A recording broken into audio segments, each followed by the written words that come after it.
Manusia itu secara alamiah dalam dirinya pasti punya keraguan, punya ketakutan, dan punya kebencian-kebencian. Dan jangan dikira ini simpel. Inilah nanti yang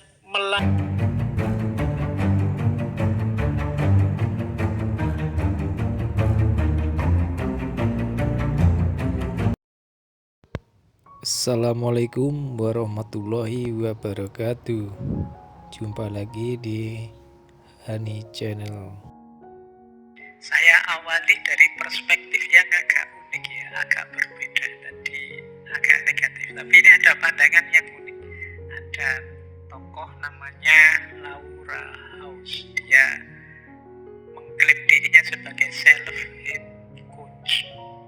Dia nuntun orang, ayo benci dirimu. Tapi cara berpikir dia menarik.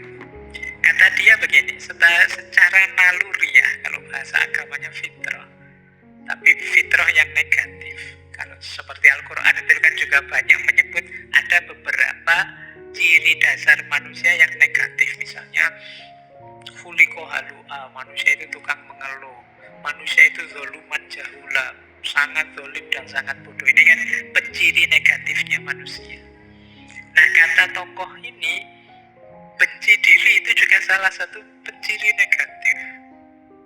Manusia itu secara alamiah dalam dirinya pasti punya keraguan, punya ketakutan, dan punya kebencian-kebencian. Dan jangan dikira ini simpel. Inilah nanti yang melahirkan banyak sekali bisnis-bisnis, banyak sekali proyek-proyek, banyak sekali kegiatan-kegiatan yang mungkin biayanya miliaran, triliunan. Mungkin ada lokakarya, workshop, sekolah, guru, psikiater, psikolog. Ini kan beredar untuk ngurusi keraguan kita, ketakutan kita, kebencian kita. Kata Laura House, tapi sudah dilatih sedemikian rupa, kayak kalian malam hari ini belajar tentang self-hate, benci diri, kok tetap saja Pak, nanti kalau setelah kembali dari sini ya tetap minder, ya tetap apa-apanya tetap. Karena memang faktanya begitu. Suara itu tidak bisa kita bantah karena memang ya, benarnya memang begitu. Benarnya memang begitu. Itu diri kita itu memang banyak keraguan, banyak kebingungan, banyak ketakutan. Maka kata orang ini, daripada menyangkal, sudahlah, kamu terima saja bahwa aku ini memang punya gejala membenci diri, punya kecenderungan ke sana.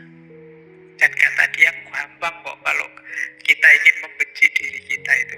Misalnya kata dia, coba kalau lagi nganggur, kamu daftarilah orang yang lebih baik dari diri. Mestinya bukumu tidak muat itu sudah. Dalam berbagai aspek, orang yang lebih cakep dari diriku, ini mesti banyak, ini paling banyak mungkin. Orang yang lebih pintar dari diriku, ini mesti banyak. Loh, kalian bikin daftar itu kan langsung, ya, alah apa sih aku ini dibandingkan mereka. Jadi ini cara beliau berpikir ini agak membalik paradigma, dalam arti sampean sedang disarkas ini, disindir. Kalau sedang ingin membenci dirimu, ya gampang. Tiap hari kamu ingat-ingat saja orang-orang yang lebih baik, lebih hebat darimu, otomatis kamu minder, wis. Begitu kamu tiba-tiba, misalnya saya nggak hadir, terus sama teman-teman sampean aja yang paling rajin ngaji, yuk diganti Pak Faiz di sini. Itu kalau sampean begitu duduk di sini membayangkan, wah Pak Faiz kayak gitu ya, wah saya nggak mampu Pak, saya itu. Karena sampean ngukurnya membandingkan tadi. Coba nggak usah dibandingkan, begitu ada di sini sampaikan saja sesuai yang sampean tahu, mungkin nggak akan gugup, nggak akan kacau. Tapi karena begitu membandingkan dengan saya, mungkin sejak salam itu sampean ngatur intonasinya Pak Faiz kayak gimana biasanya, kayak sejak bismillah sampai nanti salam kalian noto itu semua, biasanya malah kacau. Dan terus kalian minder gara-gara itu. Atau yang kedua, gunakan logika, selalu ada yang lebih baik. kalian punya prestasi apa, ini bukan apa-apa, bapak yang lebih baik banyak, ini terus begitu. Ya wes, kamu tidak akan jadi orang yang berkembang, kamu minder terus. Ya syukur dalam hidupmu meskipun dapat banyak prestasi, karena cara berpikir yang mengecilkan diri. Ya memang yang disebut faktanya begitu, itu ya faktanya memang hanya prestasi yang lebih baik dari itu. Alah, cuma juara puisi tingkat kecamatan saja, yang tingkat kabupaten ada loh, ya begitu. Dan kamu terus kan merasa gitu. kecil, merasa Itu lomba lari tingkat RT saja, kurang apa mungkin tingkat desa ada juga itu lombanya. padahal orang di pinggir jalan itu kan harganya. Kalau ya berpikirnya biasa kan orang lewat ya seperti ini, dilihat, tapi ya tidak segitunya kok. Mesti perhatian tidak begitu. Ya kayak kalian nongkrong, misalnya kalian yang di pinggir jalan, ada orang lewat kan biasa saja. Misalnya kalian sudah lulus kuliah, yang lulus kuliah dari saya banyak, lebih cepat. IP-nya tinggi, yang IP-nya lebih dari saya ada. Loh, ini sudah tertinggi Pak, 4 ala yang sama dengan kamu juga ada kok sebelumnya. Supaya rais, tidak ada itunya. Juara 1 tingkat internasional, ala itu kan cuma simbol saja. Aslinya apa ya begitu. Pokoknya mikirnya gini terus, ya kamu tidak bisa bersyukur. Jadi rasanya kamu kecil terus. Ya memang manusia ada pola dalam dirinya yang kalau dihidupkan seperti ini. Apalagi kalau kita fokus pada yang tidak kita miliki. Sudah juara 1 level internasional, misalnya juara 1 nulis apa gitu. Tapi kan saya tidak bisa Pak juara 1 masak. Ya memang kamu bukan ahlimu, tapi karena kamu mikir ke sana, rasanya kemampuanmu tadi jadi kecil. Sudah enak-enak kamu ranking 1 dalam studimu, kamu malah mikir, tapi saya itu secara sosial tidak terlalu bagus kok Pak. Ya kamu mikirnya geser ke sana. Jadinya kamu tidak bersyukur. Jadi kalau mau mencari alasan betapa dirimu itu layak dibenci, banyak, gampang. Jadi kalau ingin membenci dirimu alasannya banyak. Sederhananya kata Laura House itu, wong aslinya memang kamu itu begitu. Yaitu sederhananya, aslinya kamu memang jelek, aslinya kamu memang rendah, aslinya kamu memang kurang prestasi, kan gitu maunya dia. Kalau kita mikirnya hanya ke situ, memang tidak ada manusia yang sempurna.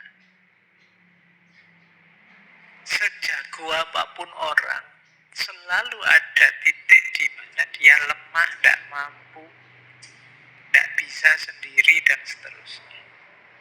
Seperti minggu lalu waktu kita membahas kesendirian dan kebersamaan, bahwa banyak orang yang saya sendirian lebih hebat kok Pak, saya bisa kok sendirian, tidak butuh yang lain.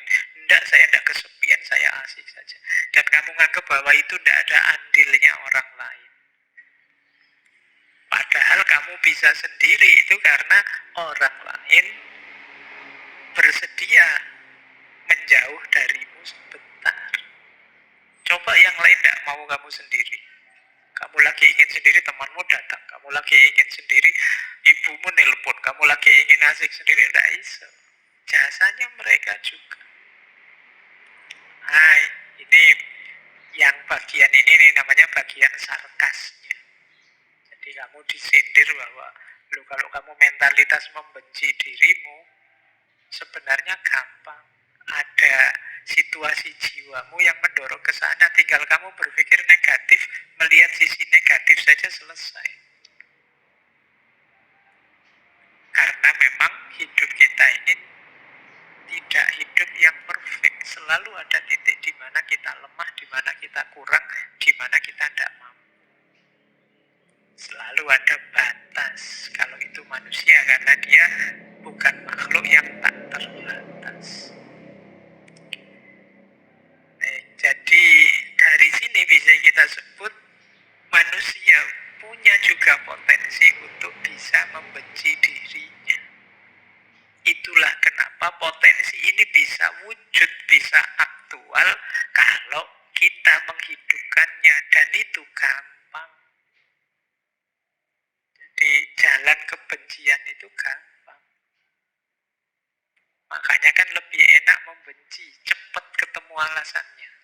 Baik untuk diri sendiri maupun untuk orang lain dari sisi ini ya. Tapi kan ini tidak ideal. Kita punya nilai-nilai yang pastinya nanti tabrakan kalau kita jadi orang yang self-hatred. Baik, kita lanjutkan. Nah, ini pemicunya. Kenapa sih orang itu bisa membenci dirinya? Biasanya yang pertama karena overgeneralization. Overgeneralization itu ya peristiwa 1-2 atau bagian dari hidupmu 1-2 kamu anggap mewakili keseluruhan. Itu namanya overgeneralization. Wong cuma jerawat 3 saja loh, kayak tadi contohnya. Kan bukan berarti seluruh hidupmu terus hancur lebur. Cuma jerawat saja kok. Alah wong ya cuma kuliah saja kok. Itu kan satu bagian dari hidupmu. Seandainya apesnya memang gagal kan bukan berarti hidupmu juga gagal. Masih banyak sisi hidupmu yang lain. Alah wong cuma urusan pasangan hidup, sementara belum dapat ndak apa-apa. Kan bukan berarti terus masa depanmu gelap hanya gara-gara itu. Nikmati saja. Tapi kita sering melakukan overgeneralisasi sehingga kita benci diri kita sendiri. Alah wong terlambat bangun subuh cuma sekali saja loh, ndak apa-apa lah. Bukan berarti terus kamu merasa jadi orang yang buruk sekali hanya gara-gara itu. Nanti kalau besok bangunnya kesiangan lagi, alah cuma 2 kali. Kalau kesiangan lagi, alah cuma 3 kali. Ngono suwe-suwe sampai 30 kali. Ya memang kamu sulit bangun kalau begitu. Jadi jangan overgeneralisasi. Baik untuk diri kita maupun untuk... Ya memang hidup ini kita perlu generalisasi, tapi jangan over. Overgeneralisasi itu dari bagian yang sangat kecil kita simpulkan keseluruhan yang sangat besar. Itu namanya over. Sumber kebencian sering karena overgeneralization ini. Yang kedua, read the self. Ini penyakitnya orang pinter. Tambah pinter, tambah banyak teori, kadang-kadang kita tambah mudah membenci diri. Kemarin mungkin belajar filsafat, ngerti teori macam-macam kan, stoikisme, absurdisme, eksistensialisme, terus membaca diri kita. Wah ternyata saya itu tidak eksis ya Pak. Wah sekarang gelisah kamu menganggap dirimu tidak eksis. Wah ternyata hidup saya itu absurd ya Pak. Hidupmu kamu baca pakai teori absurdisme. Kamu baca pakai, wah saya kok enggak tenang seperti orang-orang stoik itu ya Pak. Karena habis baca buku stoik terus kamu membaca hidupmu versi stoikisme. Dan akhirnya kamu stres sendiri gara-gara itu. Saya kok enggak bisa setenang itu ya Pak. Saya kok enggak bisa stabil itu ya Pak. Bukan berarti teorinya jelek, tapi kamu menganggap teori itu secara keseluruhan mutlak menjadi ideal hidupmu yang ingin kamu jalankan sepenuhnya. Sementara hidup kita ini dinamis, variabelnya tidak selalu pas dengan teorinya. Akhirnya ketika tidak bisa begitu, terus kita stres. Habis belajar tasawuf terus, wah kok saya tidak bisa Pak, seikhlas para sufi itu, skadoan. Dan kamu stres, benci dirimu gara-gara itu. Habis baca, ada seorang wali yang tiap malam sholatnya ratusan rakaat. Oh, kamu langsung sok, waduh, saya apa ya mampu ya, sholat isya saja kadang-kadang kelewatan. Beliau ratusan rakaat, begitu mikir seperti ini kan kamu langsung drop. Karena teori itu kamu telan mentah-mentah untuk hidupmu. Nah ini namanya read the self. Kamu membaca dirimu dengan satu teori, ternyata teorinya tidak masuk dalam hidupmu dan kamu kecewa dengan dirimu. Aku kok tidak seagresif para eksistensialis ya. Aku kok tidak setenang para stoik ya. Aku kok tidak sekritis para filosof post-struktural, postmodern ya aku tidak, ayo mungkin bukan berarti idealmu salah, tapi kamu juga harus realistis. Betapapun teori itu ya tidak selalu 100% bisa masuk dalam hidup kita. Seandainya memang cocok pun kan perlu waktu, perlu adaptasi. Tidak mungkin bisa langsung. Tidak mungkin tiba-tiba baca teorinya stoikisme, kalau engkau tidak menerima disakiti, tidak mungkin orang lain bisa menyakiti. Itu kamu, saya belajar kayak gini kok tidak sukses-sukses ya Pak. Saya ingin nolak untuk tidak sakit, tapi tetap sakit ya Pak. Ya tidak mungkin bisa seketika. Ya pelan-pelan ada prosesnya. Jadi ini akar kedua, read the self. Yang ketiga, salah paham tentang emosi kita. Jadi istilahnya emotional reasoning. Emotional reasoning itu kalau kita merasa tidak enak, kita anggap oh berarti memang realitasnya tidak enak. Kalau kita kecewa, kita anggap realitasnya mesti jelek. Kalau kita, ini emosi kita. Padahal emosi kita itu kan tidak bisa jadi patokan. Kalau pas kita lagi sensitif, orang ngomong biasa kita tersinggung. Tapi kalau pas lagi luas hatinya, lagi seneng, lagi gembira, bahwa orang maki-maki kita ketawa saja. Itu emosi. Nah, kita sering berpatokan pada emosi. Kalau kita emosi itu kan orang WA biasa-biasa kita membacanya pakai emosi. Misalnya, kamu kalau bangun tepat waktu, itu kalau kita hati kita tidak enak, bad mood, baca kayak gitu ya mungkin jawabannya ngapain kamu ngurusi hidupku, bisa begitu. Tapi kalau hatimu sedang enak, diingatkan begitu, wah terima kasih sudah diingetin, saya usahakan deh. Jadi hatimu sedang enak, maka emosimu jangan jadikan ukuran. Kalau dijadikan ukuran ya kita sering salah paham, tadi salah persepsi, akhirnya membenci diri kita. Istilahnya emotional reasoning. Memang ada beda antara kenyataan dengan emosi kita. Yang ini tidak selalu sama. Pak, kalau saya sedang berinteraksi dengan orang kan harusnya gembira Pak, ceria. Kok saya tidak bisa begitu ya Pak? Ya tidak apa-apa, latihan. Jangan dianggap tanggapan emosimu itu sesuatu yang memang fakta realitas tidak bisa diubah. Emosi bisa kita ubah, bisa kita arahkan, kita sesuaikan. Yang keempat, customization. Customization itu kita berpikirnya linear 1 tambah 1 2, padahal tidak sesimpel itu. Misalnya saya agak pusing atau agak bingung, wah saya bingung ini mesti karena itu tadi, padahal mungkin sebabnya banyak. Saya hanya menyimpulkan dari yang paling dekat saja. Setelah ketemu kamu ini nasibku jadi jelek sekali misalnya. Nah, ini namanya satu variabel kita jadikan kambing hitam. Ini terus kita biasanya ya kalau di customization self-hate ini ya kambing hitamnya diri kita sendiri. Ini mungkin gara-gara aku tadi bangunnya kesiangan ini sampai malam dapat sial terus misalnya. Dasar diri ini. Nah itu karena customization. Yang kelima adalah maximization atau minimization. Membesar-besarkan sesuatu atau mengecil-ngecilkan sesuatu.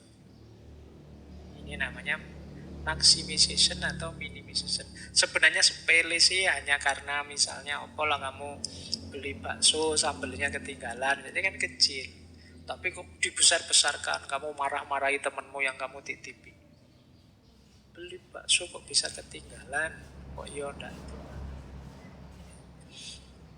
Saya mencontohkan gini karena kemarin saya beli ayam, ayamnya ketinggalan.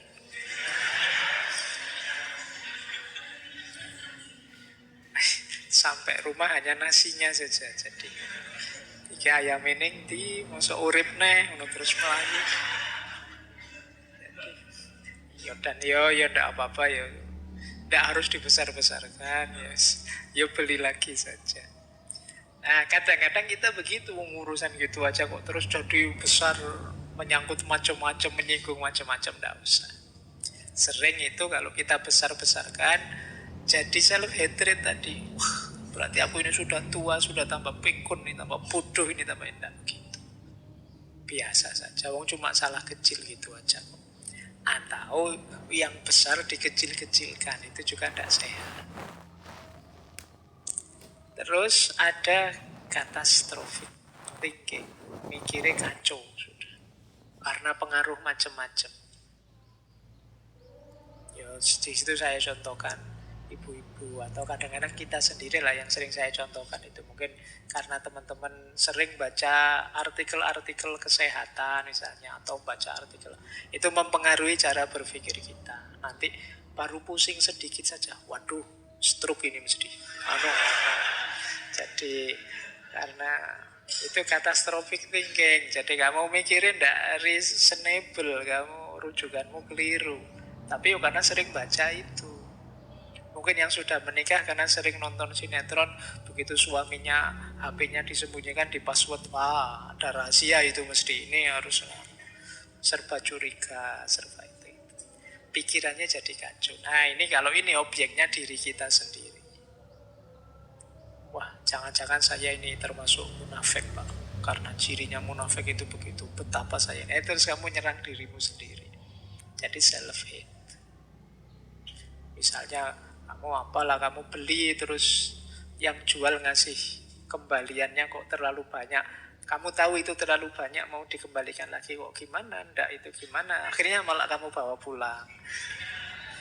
Terus di rumah kamu stres sendiri, wah dosa besar saya ini. Tapi ya gimana lagi, terus ya kamu kesimpulannya jadi aneh-aneh itu tadi. Catastrophic thinking. Nah, jatuhnya terus kamu benci dengan dirimu. Nah, coba akar-akar ini ya nanti kita dalami. Semoga kita tidak terjebak di cara berpikir ini yang kadang-kadang jatuhnya membuat kita benci diri kita sendiri. Terima kasih sudah menonton sampai habis. Semoga bermanfaat. Wassalamualaikum warahmatullahi wabarakatuh.